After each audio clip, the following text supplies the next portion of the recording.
ketiga, Bahari. Di sini kami akan membahas pentingnya pelestarian lingkungan hidup laut. Jadi sebelum kita membahas ke poin-poin yang akan kita bahas, izinkan kami memperkenalkan mulai dari saya. Perkenalkan, nama saya Esa Giskan Urdana, saya dari kelas 11F, absen 9. Saya Ibu Siska Wanita, absen 13. Saya dari Faisal Ramadhani, absen 20. Saya Nabila Lubis, absen 11. Saya Zalfara Pembangunan Mesti, absen 24.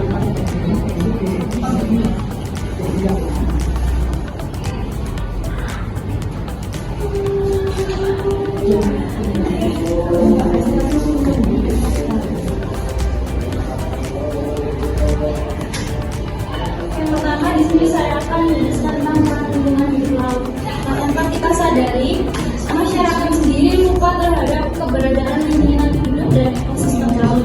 Laut mampu menyerap karbon dioksida atau CO2 yang cukup besar. Laut di Indonesia sendiri bisa menyerap karbon hingga 43,6% kadar karbon dunia.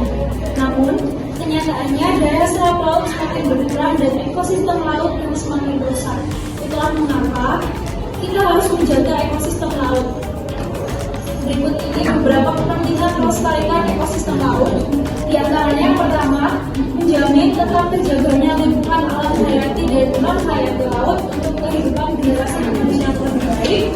Yang kedua, menghasilkan oksigen. Yang ketiga, dijadikan sebagai objek wisata bahari. Dan yang keempat, meningkatkan kualitas kesehatan dan kesejahteraan bangsa Indonesia. Yang kedua yaitu pengaruh ekosistem. Berbagai ekosistem laut sangat berpengaruh pada kehidupan manusia, karena manusia sendiri termasuk dalam siklus ekosistem tersebut, sehingga sangat penting untuk dijaga dan dilestarikan. Selama 50 tahun terakhir, lebih dari 90% pengemasan global akibat aktivitas manusia terserap ke laut. Hal ini mengakibatkan kenaikan suhu laut dan pengasaman laut yang berbahaya bagi banyak spesies ikan dan menyebabkan kerusakan pada habitat seperti ikan. Selanjutnya adalah terumbu karang.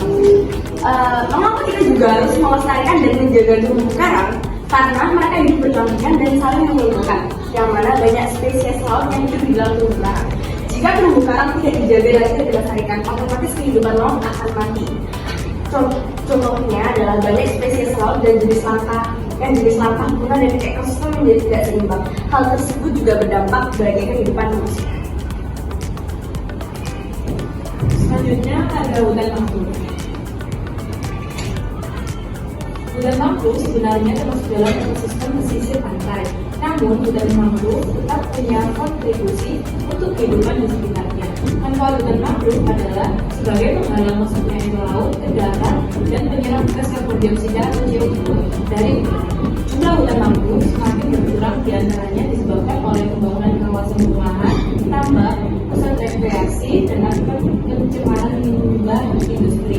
Oleh karena itu, perlu adanya reboisasi agar hutan mangrove tetap hijau dan nyaman. Lalu selanjutnya banyak jenis ikan. Berbagai jenis ikan banyak yang perlu dijaga dan dilestarikan agar tidak punah. Di antaranya dengan cara berikut. Yang pertama, tidak menangkap ikan secara berlebihan. Kedua, tidak menggunakan bom dan obat beracun saat menangkap ikan. Yang ketiga, tidak menggunakan jaring pukat harimau. Yang terakhir, yaitu menjaga kebersihan air laut atau air pantai. Yang terakhir yaitu kapal karam.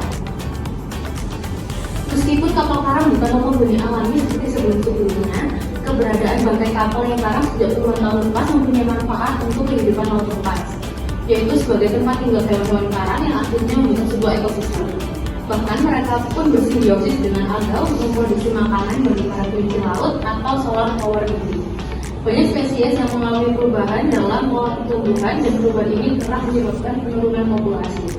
Kondisi ini menimbulkan kesenjangan dalam rantai makanan yang dihuni oleh hewan-hewan.